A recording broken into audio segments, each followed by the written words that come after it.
Hi guys, welcome back to another video in the kitchen today. Pesach just finished last night. Just got my sourdough starter back and I'm going to show you how this looks right now. Let me remove this.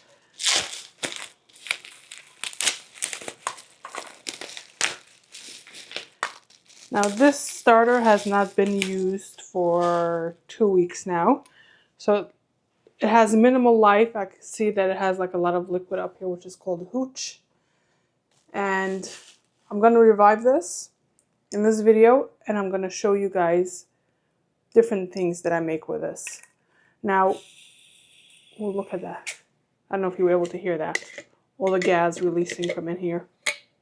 Ooh, wow, that was a strong smell. Oh, that smells good. So, as I'm showing you how I feed this and revive this, I will talk to you what we're going to be making in this video. Now, let me get my scale out. Actually, I can't even do that because I don't have flour. Forget that. So all I'm going to do when I do have flour is, I just got to find where I put my jar. Can't remember. Okay. I'll look for it later because I can't do it now anyways. But all I'm going to do is I'm going to transfer this into my jar that I usually keep my starter in. And then I will just add equal parts of flour and water. And I will do that as many times as needed until I feel like my starter is nice and active again. I believe I can do it with one feeding because I have a very good starter. It might take me 2 rounds. So if needed, I'll do it twice. If I have flour before this video goes up, then I will show you how I do that at the end of the video. If not, you're going to see me feeding starter throughout the video, I believe, at least once or twice. So, but if you're wondering how this goes from like completely, like, can you see that? Can you see like the discoloring from the top over here? That is called hooch over here.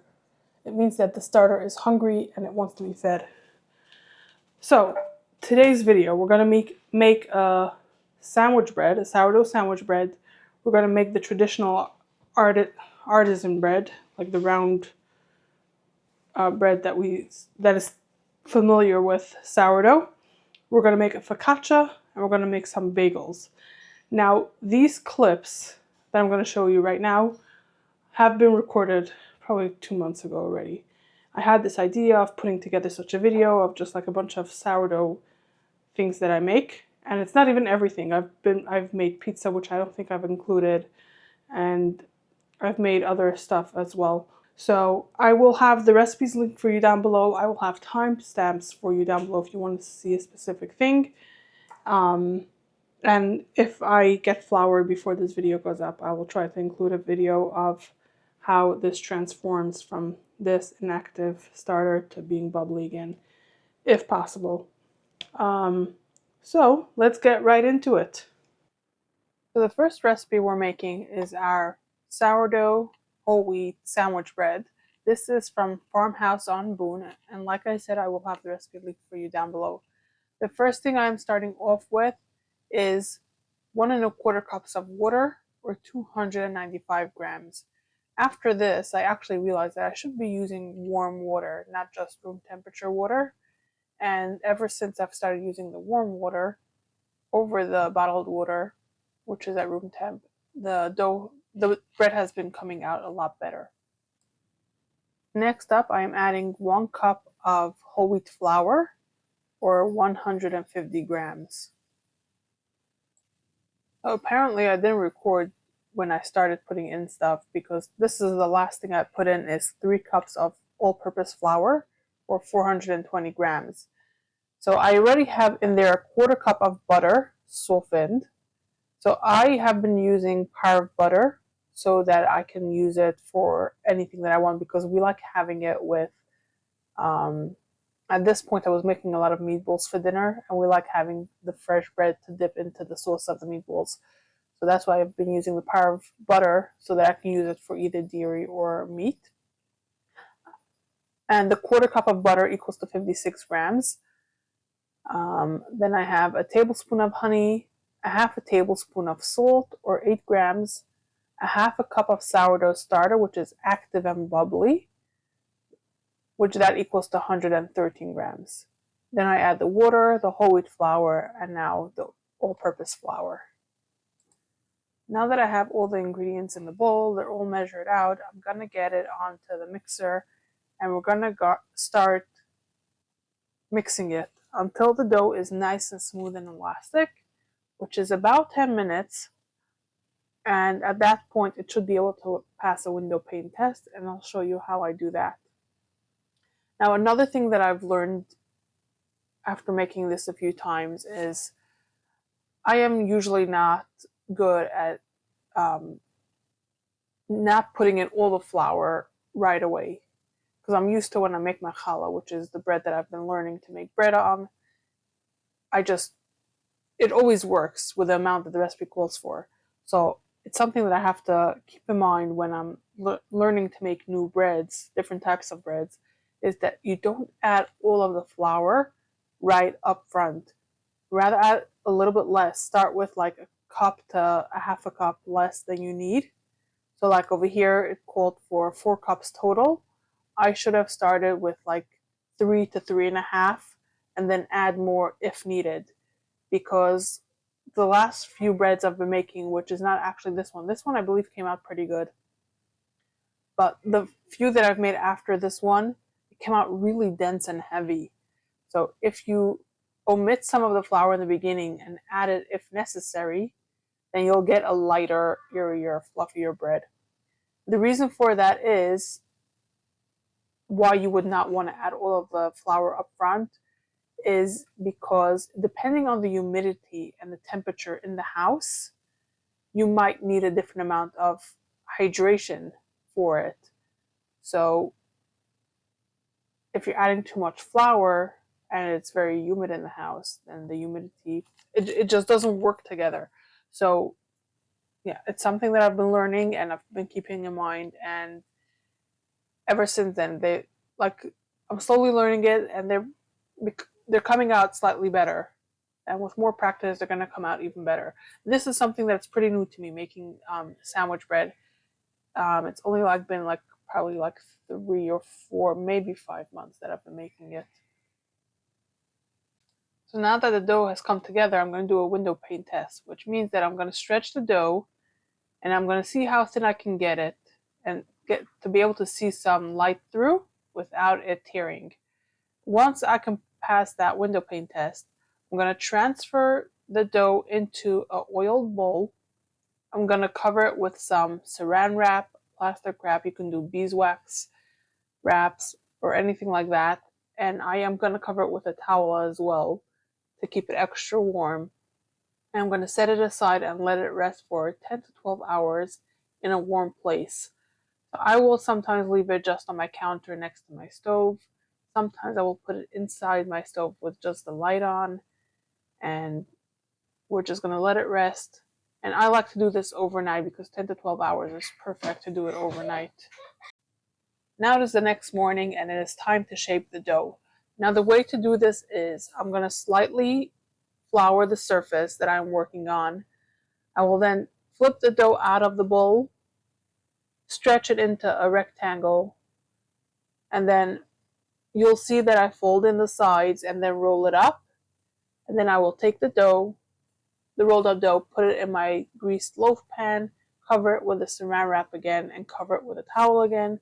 I'm going to let it rest for a second rise for another 2 to 4 hours in a warm spot. Now, since this has been recorded quite a few months ago, you can see there's snow outside. I've learned quite a bit since then about how to make it better. So the thing about shaping that I've learned is that I don't stretch it so wide anymore. I only stretch it as wide as the pan is, and then I roll it up. Because what has been happening was that the ends of the bread became very dense because it had a lot more dough, versus the center slices were a lot more airy because it had less dough. So by not stretching it as wide and folding in the ends, only stretching it as wide as the pan is, and then rolling it up. Then the dough throughout the entire roll is even, and then it has an even rise and an even density throughout the entire bread. It is now 2 to 4 hours later. I don't remember how long it took on this day, but keep in mind that in the winter things can take longer than in the summer. It is optional to put an egg wash on here. I decided to not do an egg wash since it's one bread that's so little. I didn't feel like wasting an egg for just one bread. So I have been putting water on it just to help it a little bit with the browning on top. So I brush the water on top, and this is going to go on a 375-degree oven for 45 minutes or until golden brown on top. Now that it's been 45 minutes, I'm going to take the internal temperature of this bread because I find that to get the most accurately done bread without risking it being underbaked is to check the temperature. Now for bread, you want it to be somewhere between 190 and 210, and I have reached that temperature, so I'm just going to pull it out of the oven, let it cool for a few minutes in the pan. You see I'm way past the 190. So I'm going to let it rest on a cooling rack in the pan, and then I'll flip it out and let it cool completely before I slice into it. Once the bread is completely cooled, I will slice into it, and I will cut it however thick I would want the slices to be. So if you prefer chunkier slices, go ahead and do that. I like them pretty thin, so that's what I'm doing. And I usually store them in a plastic bag on the counter because I know that my family will go through it within the next few days. If you're not sure that your family is going to finish it within the next few days, I would suggest storing it either in the fridge or in the freezer, and you can toast it up whenever you want to enjoy it. Next up, we are making the focaccia, and I will show you that I already have in my bowl a quarter cup of olive oil. I have a tablespoon of honey and a cup of active sourdough starter. Next up, I'm going to add 2 teaspoons of sea salt. And the last thing for now is 1.5 cups of warm water. Now we're going to get our bowl onto the mixer. And as it is mixing, we're going to add in 1/2 cup of flour at a time. I'm going to add a total of 4 cups all-purpose flour. And like I said with the bread, you're going to add only as much as needed. And it says only until it starts pulling away from the sides of the bowl. So 1/2 cup at a time. Once it starts pulling away from the sides, no matter how much you already have in there, stop adding more. Because focaccia is a very light bread. You don't want it to be too dense, because then you won't get a nice rise to it. And then you're going to mix it on medium speed until it is smooth and elastic. And oh wow, I didn't see this. It says anywhere from 10 to 40 minutes. I did not see the 40 minutes, I believe, when I was doing it. So you're going to mix it for a nice long time and give it that time. Let it do its thing until it's a nice good dough. And again, it should pass a window pane test once it is done mixing together. Once the dough is ready, we're going to place it into a greased bowl and cover it with plastic wrap or a tea towel. Now you'll see like I have oil in my bowl, and I am rolling the dough in the oil to cover all sides of it to make sure that all of it is covered in oil so that it doesn't stick to anything. And another thing that I'm noticing here is that the fermenting, which is now the letting it rest part, it says here that it can take from 4 hours to sometimes 8 to 12 hours. I don't remember seeing the 4 hours, so that's why I did it overnight as well, because 8 to 12 hours is perfect to do it overnight.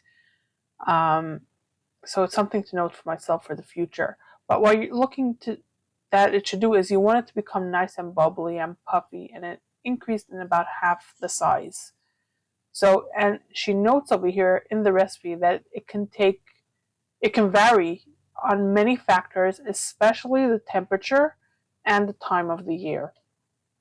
So give it the time that it's needed. And I guess if I would make this again, which I haven't so far, was the first time that I was making it over here and I didn't make it since, I would make it during the day and keep an eye on it and see if it needs the 4 or more to 12 hours. And now, just like with the bread, I'm going to cover it with saran wrap and then a tea towel as well. Now it is the next morning for me. If for you guys, if you're doing it the same day and it's been the somewhere between 4 to 12 hour mark, this is the next step. So what I'm doing is I'm taking a cookie sheet, and I actually see here the recipe said to use a 9 by 13-inch baking dish. So I'm learning a lot by actually reading through the instructions now. I guess I wasn't as present when I was reading it when I was doing it. So you take a 9 by 13-inch baking dish, put a parchment paper, and then you're going to put a 1/4 cup of olive oil over top. I am using a pastry brush to get all of the oil into all the corners. And then I'm going to take the dough, and I'm not going to lift it out of the bowl. I'm going to take the bowl, turn it over top of the pan, and I'm going to, with my fingers, gently push down and spread out the dough to reach all the corners, all the edges, and being gentle not to deflate any of the air bubbles that it has created. Then I'm going to cover the dough with a tea towel or plastic wrap, and we're going to let it rise again for another 1 to 2 hours. It says here that it won't double in size, but it should become puffy and fill out the pan. Now, while our dough is rising for the focaccia, I am prepping the toppings that will go on top. So the recipe calls for 1 teaspoon of garlic powder. I have decided to instead go with freshly chopped minced garlic, and it calls for 2 sprigs of fresh rosemary chopped. So I am destemming the rosemary. I'm going to chop it up. I'm going to mince up the garlic and have it ready on the side for when the dough is fully risen. I will have that ready and waiting for me. Now that our dough is ready, I'm going to uncover it. I'm going to sprinkle it with a few tablespoons of olive oil, and then I'll get our garlic and rosemary on top, along with some additional sea salt, which I am adding. The recipe didn't call for it. And this will bake on 425 degrees for 20 to 25 minutes or until it is golden brown. And I believe baked it just for 25 minutes. I would do it for longer next time. Now for this, I took the temperature again, but I think next time I would bake it for longer. I believe it was 20 to 25 minutes, somewhere over there, and the temperature was the right temperature. Like I said, somewhere between 190 and 210. So that's why I pulled it out. But as you can see, it is still pretty pale in color, and I would have liked it a bit darker. So next time I would go by both temperature and color. So it reached temperature, it was somewhere between the 190 to 210 degree range. So I pulled it out, and once it was cooled, I cut it into squares, and we enjoyed it with our dinner. It was actually really tasty. It was really good. The next thing we'll be making is our artisan bread. And over here, I'm actually showing you the whole process, start to finish, which is starting off with feeding my starter. This is usually a full day project, so I'll start it first thing in the morning when I get up. And by the time I end up shaping the dough, letting it rest and ferment overnight, it is, depending on how on time I am with my stretch and folds, this can be roughly between 7 p.m. and 11 p.m. So this is probably around 7 or 8 in the morning, and I am getting my starter out of the fridge, getting it on my scale. I'm adding equal amounts of flour and water. So I usually make a double batch of this. Each batch needs 100 grams of starter, which means I need a total of 200 grams of starter. Which, if you're doing the math with me, if we're doing 50% flour, 50% water, that means I am going to add 100 grams of flour, 100 grams of water. That is over here today. Now, for every recipe, it's going to be a different amount, depending on how much I will need to take off from the starter. Okay, so it's been a few hours since we fed our starter, and it has doubled in size. It is nice and bubbly and active in here, and you can tell that it is. It has a spring to it, which it didn't have before. So we got our bowl here that we're going to make our sourdough bread in today. And we're going to add in 200 grams of starter, because I am doubling it. We're going to make 2 breads. This is the bread that I make every Shabbos. So if you've, every holiday, every Yontiv. So if you've seen any of those cooking videos before, then you've seen me make it, but you might not have seen the full process. So you'll get to see it now. I have to find a recipe what to do with discard because I have a lot now. I have 400 ml. Maybe I'll make discard pancakes. I just have to get some scallions to do that. The next thing is water. I'm going to add 700 grams. Okay, now before I add the flour, I like to combine this. So I take it off the scale. And to do this, this Dutch whisk is a lifesaver. I used to do it with my hands or with a fork. It's just not the same. This just does it in seconds and combines it beautifully.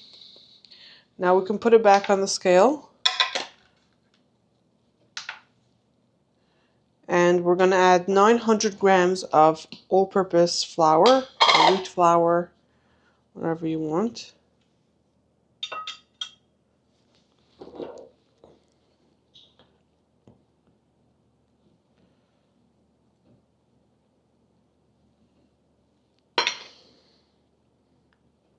I just do it gently, the first one, because I don't want it splattering into my face, which it has done before. And last for now, we're going to add 100 grams of whole wheat flour. This adds to the texture a little bit and some nuttiness to the flavor as well. And then we're going to remove it from the scale again. And we're going to combine this until it becomes a shaggy dough. It's easy at first, and as the dough is forming, it'll get a little bit harder. And that's why this handle is also amazing, because it gives you a good grip, and you can continue mixing it. Now, this is mostly combined. I just still see some loose flour on the bottom, so I'm trying to incorporate that. It doesn't have to be fully hydrated at this point.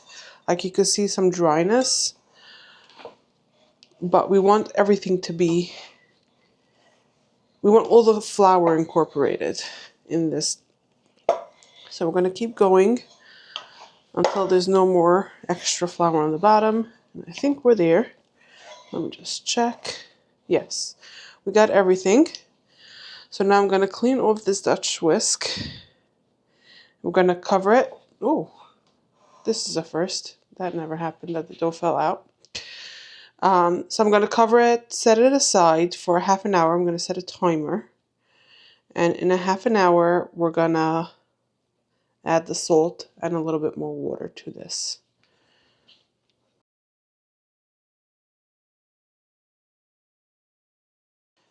Okay, so it's been a half an hour now. We're bringing our dough back here on the scale. And you can see that it's a little bit more hydrated already.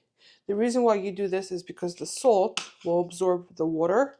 And you want to give a chance to all the flour to get hydrated. So now that it had some time to sit and hydrate, we're going to add the salt. We're going to start off with 20 grams of salt. And I like to use a pink Himalayan salt. And we're going to add another 50 grams of water. It's okay if it's a little bit more. Okay, now we're off the scale and we're going to work in the salt until you don't feel any more of the grains of salt. So the little bit of water that we added now will help dissolve it. And then you can incorporate it in the dough. This feels good. So we're going to cover it again and set another timer for 30 minutes. And when we come back after 30 minutes is when we're going to start our stretch and folds.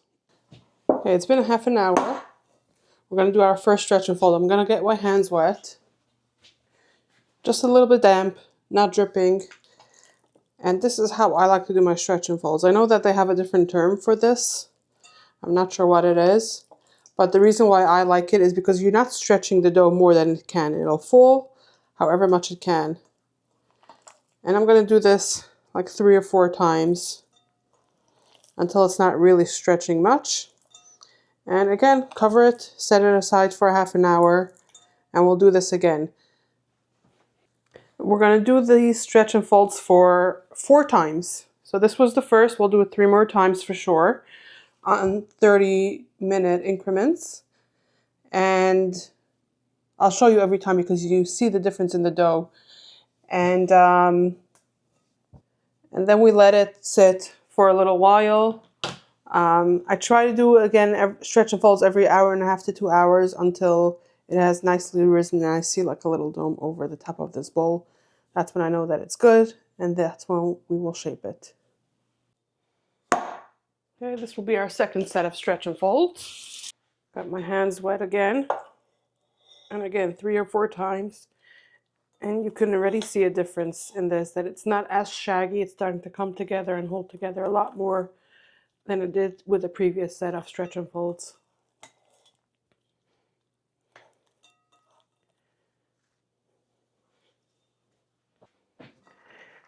This is our third set of stretch and folds. And it's almost perfect. Texture-wise, I don't see a lot of clumps of dough anymore. And it's holding together beautifully. So we're going to do another one in 30 minutes. And then we're going to let it rest for about 4 or 5 hours and do just a couple stretch and folds during that time. Okay, so it's been a little bit over half an hour. I swear I made a timer. I don't know what happened. It didn't go off. So we're going to do our last stretch and fold for now. And this feels like a beautiful dough at this point. And we're going to let it sit for about 4 to 5 hours, like I said. And at that point, I'm going to try to do periodic stretch and folds, maybe 1 or 2 in that time. And then we're going to do the shaping process. So it's been quite a few hours now. I actually have not been doing any stretch and folds. I keep forgetting. And that's why the first 4, I make timers for myself. So we're just going to flip the dough out of this bowl. We're going to let it fall by itself.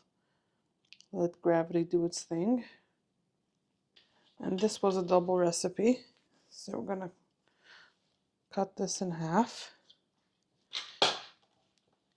Now I flip the top and the bottom up. And I take the sides and I start turning it on itself, but not too much, because we're going to do more as we're doing the final shaping. Do the same thing on the other one. And now to shape it, all I do is I turn it onto itself.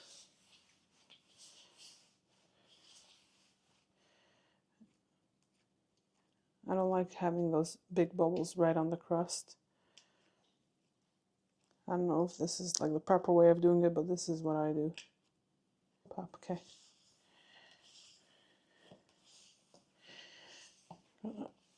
Keep doing this until it's a nice and tight bowl.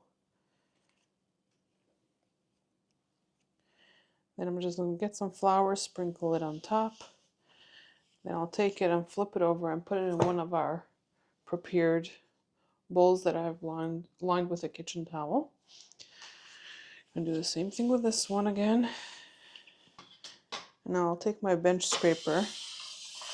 I'll use this to pick up any additional flour that's been sitting on the counter now. Makes cleanup a little bit easier. For the top, into the bowl, over the top of that. Okay, now what I like to do is I fold over the towel over the bread so that it doesn't dry out, and I like to tuck it in like that. So I just do the two sides, the narrow sides in. I'll take with whatever end is shorter. I'll bring that side in first, tuck it in between the dough and the bowl, and do the same thing on this side. Tuck in the sides first and then the ends. Then this goes in the fridge overnight, and then tomorrow when it is time to bake, I will bring you guys along and show you how I do that. It is Friday morning, and the first thing we're doing is preheating the oven. So I put my Dutch ovens inside, and we're gonna let that preheat together with the oven. We're gonna bring our oven temperature up to 500. Once it is ready, we'll be able to put the bread inside. Okay, our oven has reached temperature. I'm gonna cut 2 pieces of parchment paper. Now our breads have been sitting in the fridge this entire time, resting and fermenting. So now I'm gonna open up the kitchen towel that we've had them resting in. I'm gonna pull it up from the bowl and flip it over the parchment paper.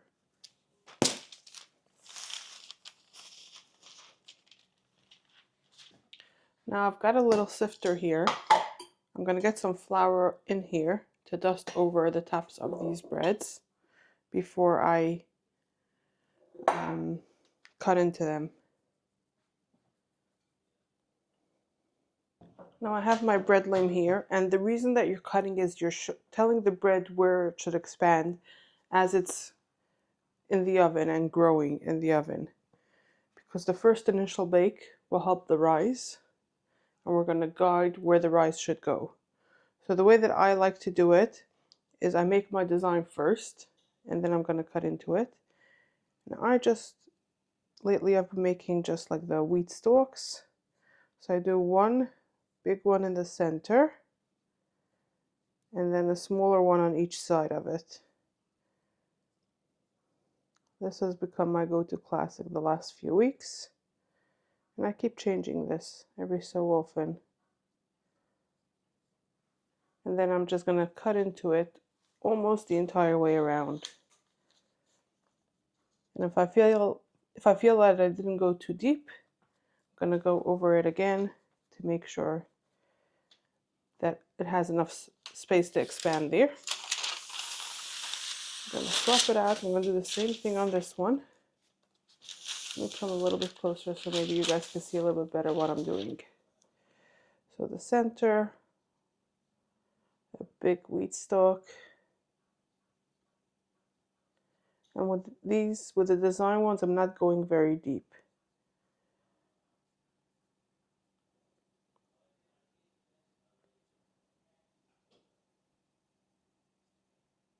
Okay, now we're going to transfer it into the oven. So I'm going to move you guys so you can see how I do that. Okay, so here we got to remember everything is really, really hot. So you never want to touch this with your hands. So we can easily lift the parchment paper at 2 of the corners. And we're going to drop it into the Dutch ovens one at a time.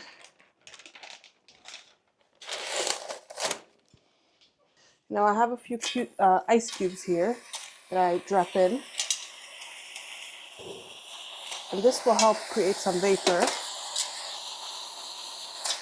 And the reason you want to do this is because it helps that the crust shouldn't form until the dough inside is fully grown. at its full potential. This prevents the crust from cracking. And we're going to set a timer for 20 minutes. Our 20-minute timer just went off. So now we're going to remove the covers. We're going to lower the oven temperature to 450 degrees. And we're going to let this bake for another 30 minutes. Wow, these grew so beautifully. And now is when it's going to develop the color on the crust. Okay, it's been 30 minutes. And this is done. So we're taking them out of the oven. I'm just pulling the bread out just the way that I put it in by 2 of the corners. And we're going to let it cool on the cooling rack here.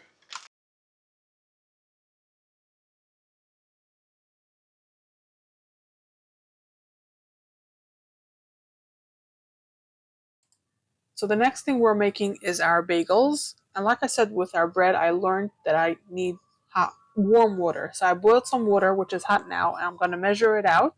And I'm going to let it cool off before I make our dough. So it calls for 1 cup of water, or 236 grams. Now that our water has cooled down, I'm getting my bowl out with a mixer.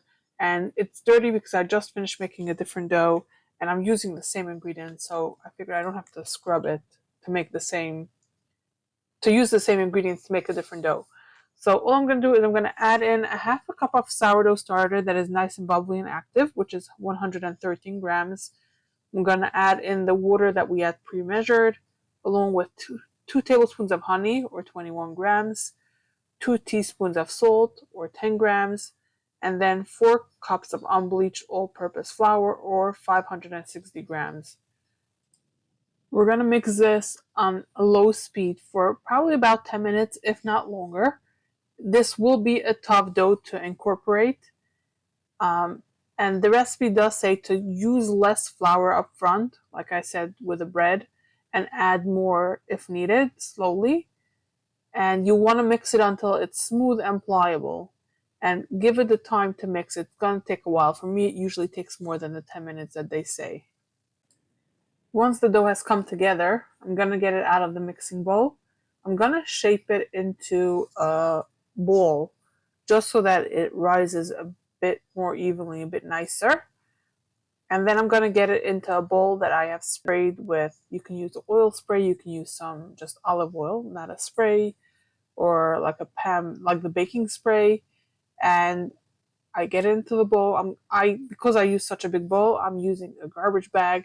And then I'm going to cover it with a towel as well for additional warmth. And we're going to let this rest for 8 to 12 hours.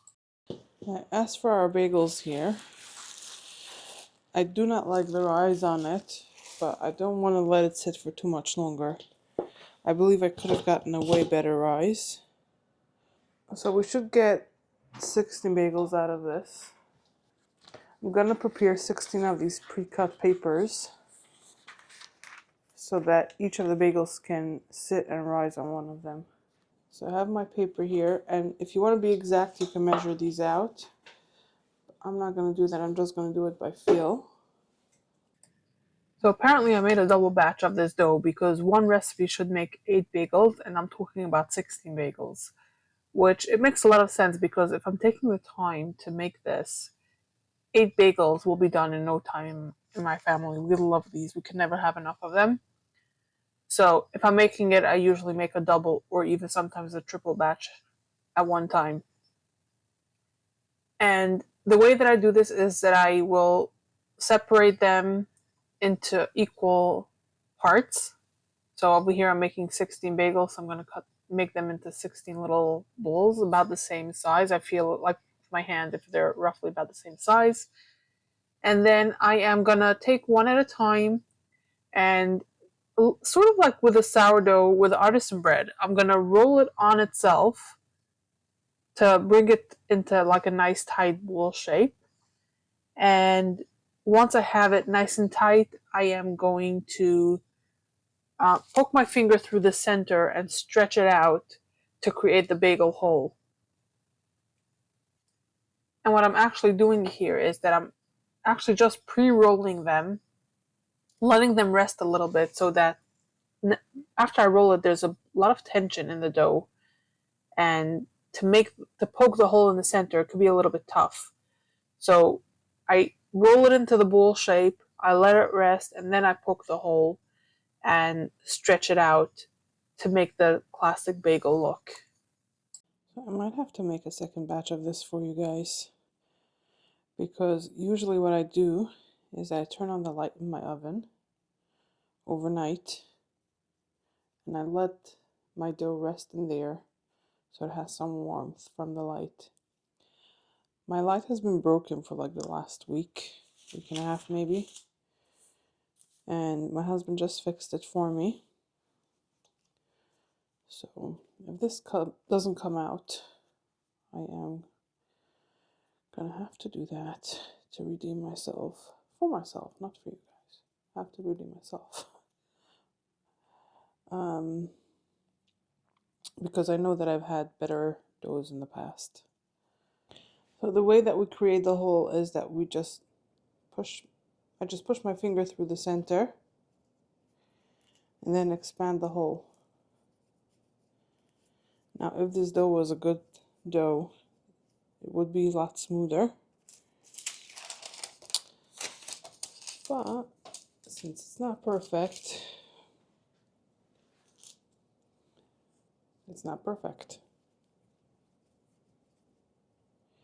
It's like tearing instead of stretching.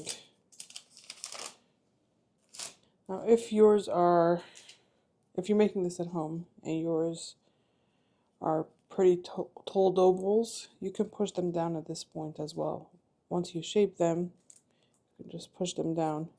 Or once they had their second rise, which we're going to be doing now, you can push them down before you cook them. Okay, now I have more space here to show you guys.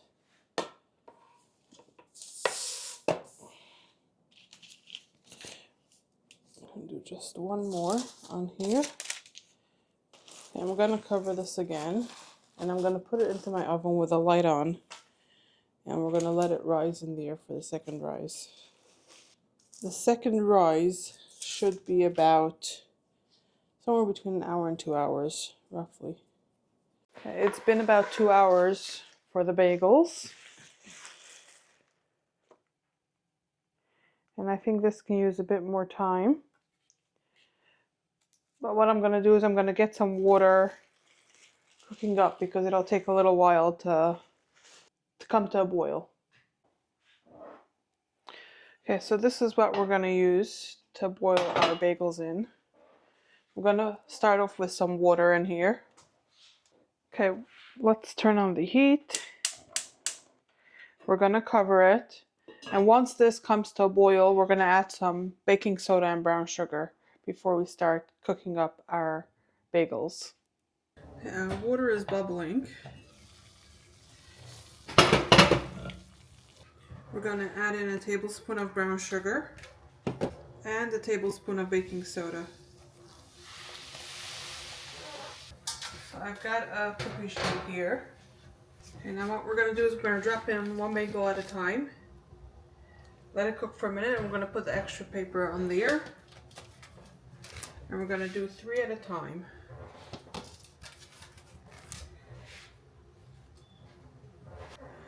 Now we're going to flip it over, cook it for a minute on the second side. Then we're going to remove it and put it on these.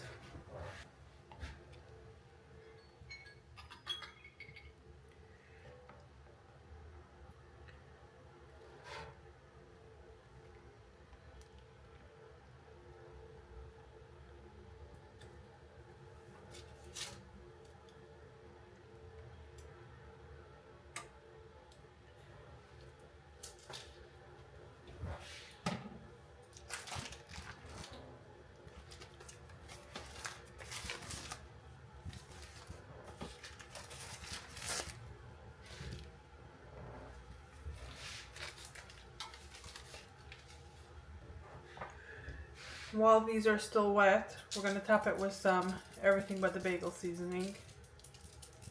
And you could top it with whatever toppings you like, or leave it plain. Now that this is almost done, we're gonna turn the oven on to 425 to preheat. And once all of these are done, we're gonna stick them in the oven and bake them for 20 to 25 minutes.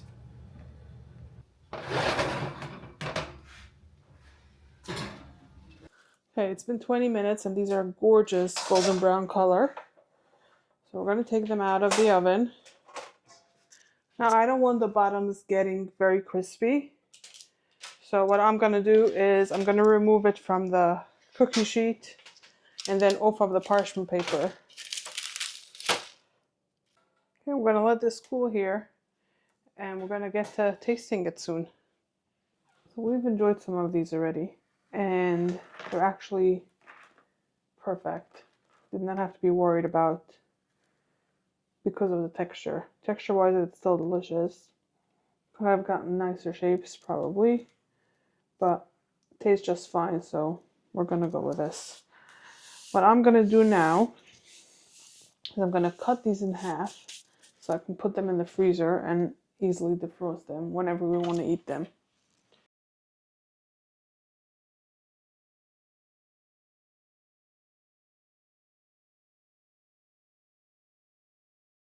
These can now go into the freezer and we'll be able to enjoy it whenever we want to enjoy a fresh bagel. All we'll have to do is take it out of the freezer and pop it in the toaster on the defrost setting, and within just a couple minutes it'll be defrosted.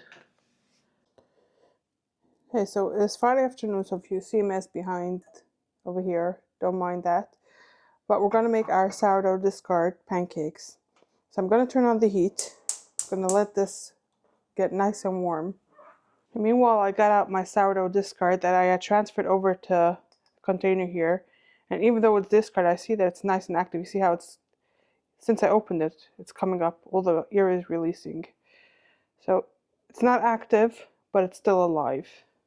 So look at it. It's starting to bubble over the edge.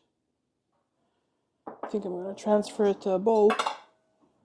Okay, this feels nice and warm already, so we're going to add just a little bit of oil in here. I'm going to let this come to temperature as well. And you can see how it's moving. Once we see like ripples in the oil, that's when we know that the oil is nice and hot.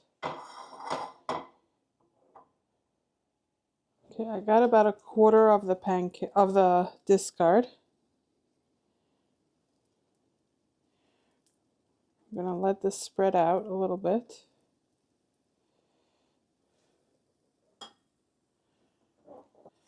We're going to sprinkle with some salt. Okay, here I have some scallions that I have cut up. I'm going to top this.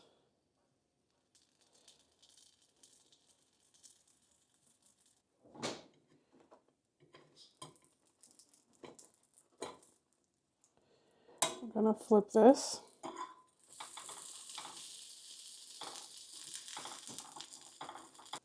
I'm going to let this cook until I am sure that the inside is cooked through. Okay, now that this is done, I'm going to remove it. I have a plate here, and we're going to get going and finish off the rest of it. It's still hot, but this is delicious, pillowy inside. And I know that the flavor is delicious because I've made this in the past. I'm excited to have this for lunch. So guys, with this, we are done for today's video. If you enjoyed it and you made it this far, consider hitting the like button. And if you want to see more videos of me in the kitchen, then I will pop some more on screen for you to watch right now. And if you want to keep up with us and see anything that I do in the future, and if you want to see anything that we're doing out in our garden with our expansion, and come shortly, we'll be planting them out with all our stuff that we have currently going on in the house that we have started, then consider hitting the subscribe button and hit the bell button so you are notified whenever I upload anything new. So thank you so much for watching, and I hope to see you next time.